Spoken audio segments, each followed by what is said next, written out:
எல்லாருக்கும் வணக்கம். நான் doctor Devapriya, Nisarga hospital, Bangalore. So back pain, முதுவலி, குறுக்கு வலி இது வந்து ரொம்ப காமனான பிரச்சனைங்க இப்போ. ஸோ முன்னாடிலாம் வயசானவங்களுக்கு தான் இந்த பிரச்சனை வந்து இருந்துச்சு. இப்பெல்லாம் சின்ன பசங்களுக்கே இந்த பேக் பெயின் அப்படின்ற விஷயம் வந்து ரொம்ப பொதுவா இருக்கு. ஸோ பேக் பெயின் எதனால வருது அப்படின்றத நம்ம முன்னாடியே ஒரு வீடியோல ரொம்ப டீட்டெயில்டா பார்த்துருக்கோம். வேணா டிஸ்கிரிப்ஷன்ல லிங்க் கொடுக்குற, போய் செக் பண்ணி பார்த்துக்கோங்க. ஸோ இந்த வீடியோ எதுக்காக அப்படின்னா, எனக்கு பேக்ல மட்டும் பெயின் இல்லை டாக்டர், பேக்கோட சேர்ந்து கால்லயும் பெயின் இருக்கு, லோவர் பேக்லயும் பெயின் இருக்கு, அதோட கால்லயும் வலி இருக்கு, ஒரு கால்ல இருக்குன்னு சொல்லுவாங்க, சிலருக்கு ரெண்டு கால்லயுமே இருக்கும். என்னால நடக்கவே முடியல, நடக்கும்போது ஒரு மாதிரி வீக்னஸா இருக்கு, ரொம்ப சோர்வா ஃபீல் ஆகுது, என் கால் வலி என்னால தாங்கவே முடியல அப்படின்னு சொல்லுவாங்க. எனக்கு உட்கார்ந்து இருக்கும் போது கம்ஃபர்டபுளா இருக்கு, எந்திரிச்சு நடக்கும் போது வலி ஜாஸ்தியா இருக்கு, முன்னாடி குனியும் போது எனக்கு வலி இல்லை, பின்னாடி குனியும் போதுதான், பின்னாடி நிமிரும் போதுதான் எனக்கு வலி ரொம்ப ஜாஸ்தியா இருக்கு அப்படின்னு சொல்லுவாங்க. சோ அந்த மாதிரியான கம்ப்ளைண்ட்ஸ் இருக்கிறவங்களுக்கு தான் இந்த வீடியோ. சோ இது என்ன, எதனால, இதுக்கு என்ன பண்ணி சரி பண்ணலாம்? ஸ்டீனோசிஸ்க்கு என்ன மாதிரியான எக்ஸசைசஸ் பண்ணலாம் அப்படின்றத இந்த வீடியோல பார்க்க போறோம். ஸ்டீனோசிஸ் அப்படின்னா என்ன டாக்டர் அப்படின்னா, ஸோ நம்மளோட நர்வ்ஸ் எல்லாம் பாஸ் ஆகுறதுக்கு ஒரு கேனல், ஒரு பாத்வேன்னு வச்சுக்கோங்களேன். ஸோ அந்த ஒரு ஹோல் வழி தான் நம்மளோட நர்வ்ஸ் எல்லாமே பாஸ் ஆகும். ஸோ அந்த ஹோல் வந்து குறுகும் போது, அதோட இடம் வந்து கொஞ்சம் குறையும் போது என்ன ஆகும் அப்படின்னா, ஆட்டோமேட்டிக்கா அதோட ப்ரெஷர் அந்த நரம்பு மேல போய் விழும், கம்ப்ரெஷன் அப்படின்னு சொல்லுவோம். ஸோ அந்த நரம்பு எங்கெல்லாம் போகுதோ அங்கெல்லாம் வலியா ஆரம்பிக்கும். ஸோ அததான் வந்து நம்ம ஸ்டீனோசிஸ் அப்படின்னு சொல்லுவோம். ஸோ இந்த ஸ்டீனோசிஸ் அப்படின்றது வந்து நம்மளோட சென்டர், முதுகு தண்டுல சென்டர்ல வந்து ஒரு ஃபோராமன் இருக்கும், சென்டர்ல வந்து ஒரு ஹோல் மாதிரி இருக்கும், அதுதான் வந்து நம்ம சென்ட்ரல் கேனல் அப்படின்னு சொல்லுவோம். சைட்ல வந்து இருக்கிறத ஃபோராமினல் கேனல்ஸ் அப்படின்னு சொல்லுவோம். ஸோ இந்த கேனல்ஸ்ல நேரோ ஆகும்போது, இந்த கேனல்ஸ்ல வந்து ஏதாவது அந்த ஸ்டீனோசிஸ் ஆகும்போது அவங்களுக்கு வந்து பேக்ல பெயின் ஜாஸ்தியா இருக்கும், அண்ட் பேக்ல இருந்து ரேடியேஷனும் ஜாஸ்தியா இருக்கும்.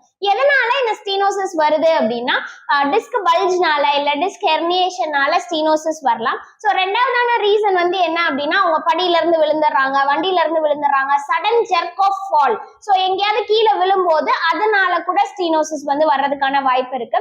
ஸோ மூணாவதான விஷயம் வந்து என்ன அப்படின்னா, லிகமெண்டம் திக்கனிங். ஸோ லிகமெண்டம் ஃபிளாவம் அப்படின்னு சொல்லுவோம், அது வந்து திக்கன் ஆகுறதுனால கூட ஆகலாம்.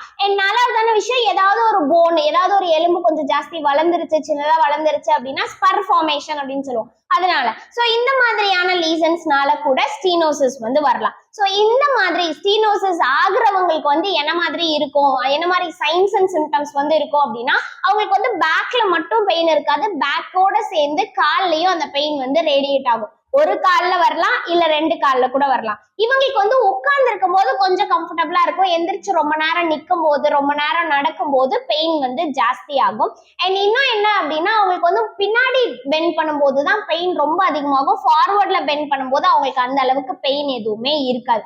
ஸோ இன்னொரு விஷயம் வந்து என்ன அப்படின்னா, பெயினோட சேர்ந்த நம்னஸா இருக்கட்டும், இல்லைன்னா மரம் கட்டுற மாதிரி காலில் இருக்கிறது, அந்த ஒரு சென்சேஷனே வந்து அவங்களுக்கு கம்மியா ஃபீல் ஆகுற மாதிரி இருக்கும், ரொம்ப வீக்கா ஃபீல் பண்ணுவாங்க, காலே வந்து ரொம்ப வீக்கா இல்லாத மாதிரி ஒரு ஃபீல் இருக்கும். ஸோ ரொம்ப வீக்கா நடக்கும்போது தன்னாலேயே ஸ்லிப் ஆகுற மாதிரியானதெல்லாம் இருக்கும். ஸோ இதே வந்து ரொம்ப சீரியஸ் ஆகும்போது என்ன ஆகும் அப்படின்னா, யூரின் கண்ட்ரோலா இருக்கட்டும், மோஷன் கண்ட்ரோலா இருக்கட்டும், அதுவுமே அவங்களுக்கு கம்மியாக ஆரம்பிக்கும். அண்ட் அவங்களோட வாக்கிங்கும் இம்பேலன்சஸ் வந்து ஆக ஆரம்பிக்கும். இதெல்லாம் signs and symptoms of stenosis. So இந்த மாதிரி ஸ்டீனோசிஸ் இருக்கும்போது நான் பழைய வீடியோல சொன்ன மாதிரி பேக் பெயின் அப்படின்னும் போது எக்ஸசைசஸ் வந்து ரொம்ப ஹெல்ப்ஃபுல்லா இருக்கும். ஸோ சில டைப் ஆஃப் பேக் பெயினுக்கு நீங்க ரெஸ்ட் எடுத்துக்கிட்டீங்க அப்படின்னாலே கொஞ்சம் பேக் பெயின் வந்து ரிசால்வ் ஆக ஆரம்பிச்சிடும். சில கேசஸ்ல நீங்க என்னதான் ரெஸ்ட் எடுத்தாலும் நல்ல குரோனிக்கா இருக்கும்போது நீங்க ட்ரீட்மெண்ட்குள்ள போனா மட்டும்தான் உங்களால அந்த பேக் பெயின்ல இருந்து திரும்ப வந்து ரிலீவ் ஆகி வர முடியும். ஸோ இதுக்கு வந்து இன்னொரு விஷயம் என்னன்னா, அது அக்யூட்டா இருக்கட்டும், குரோனிக்கா இருக்கட்டும், எக்ஸசைசஸ் வந்து ரொம்ப இம்பார்ட்டன்ட்.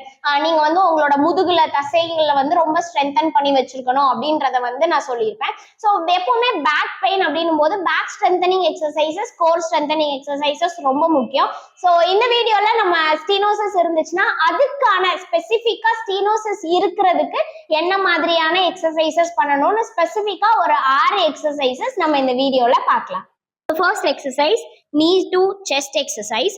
ஸோ உங்களோட காலை வந்து பெண்ட் பண்ணி உங்களால் எவ்வளோ தூரம் டுவோர்ட்ஸ் செஸ்ட் மெயின்டைன் பண்ண முடியுமோ அவ்வளோ தூரம் மெயின்டைன் பண்ணிக்கோங்க.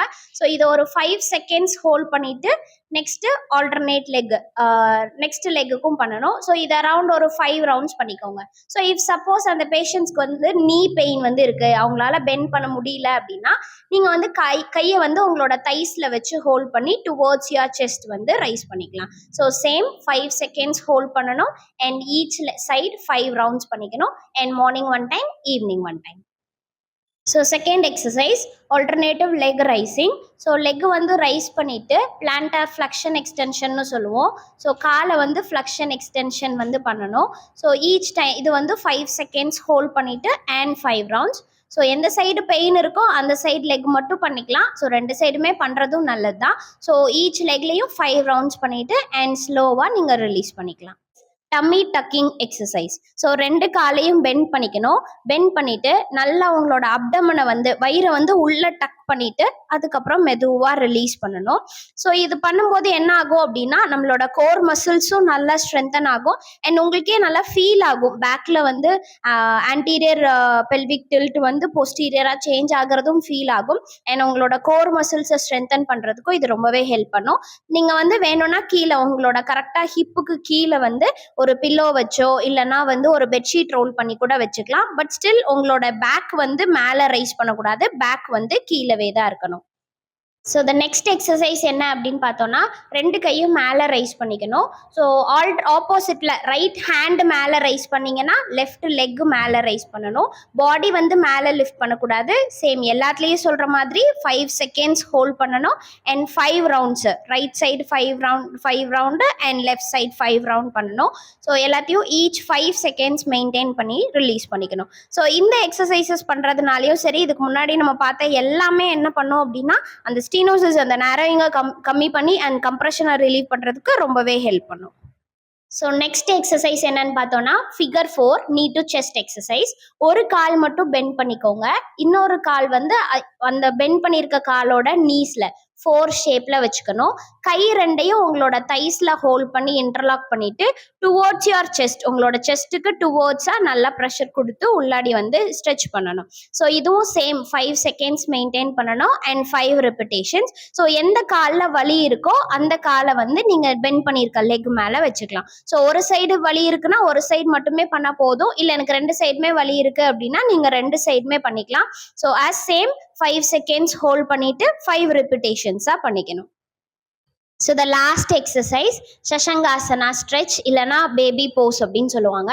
ஸோ உங்களோட கை 2ஐயும் ஃபார்வர்டாக ஸ்ட்ரெச் பண்ணி ஃபார்வர்டாக பெண்ட் பண்ணணும். நான் திரும்ப திரும்ப சொல்கிறது அதுதான், ரொம்ப ஸ்ட்ரெயின் பண்ணி ரொம்ப ஸ்ட்ரெச் பண்ணி எதுவும் பண்ண வேணாம். கம்ஃபர்டபுளாக உங்களுக்கு பெயின் வர எந்த ரேஞ்சில் பெயின் வருதோ அதுக்கு முன்னாடி வரைக்கும் கம்ஃபர்டபுளாக பண்ணுங்கள், ரொம்ப ஸ்ட்ரெயின் பண்ணி பண்ண வேணாம். ஸோ இது வந்து நீங்கள் ஒரு 10 to 15 செகண்ட்ஸ் கூட ஹோல்ட் பண்ணிக்கலாம். உங்களால் எவ்வளோ தூரம் கம்ஃபர்டபுளாக ஹோல்ட் பண்ண முடியுதோ அவ்வளோ தூரம் கம்ஃபர்டபுளாக ஹோல்ட் பண்ணிவிட்டு இதுவுமே சேம் 5 ரெப்பிட்டேஷன்ஸ் பண்ணணும். ஸோ இப்போ நம்ம பண்ண எல்லா எக்ஸசைசஸுமே உங்களோட ஸ்டீனோசிஸ் உங்களோட கம்ப்ரெஷனை வந்து ரிலீவ் பண்ணுறதுக்கு ரொம்பவே ஹெல்ப் பண்ணும் அண்ட் கோர் மசில்ஸை ஸ்ட்ரென்தன் பண்ணுறதுக்கும் ரொம்பவே ஹெல்ப் பண்ணும். அண்ட் இந்த பதிவு உங்களுக்கு ரொம்ப யூஸ்ஃபுல்லாக இருந்திருக்கும்னு நினைக்கிறேன். அடுத்த பதிவில் சந்திப்போம். நன்றி.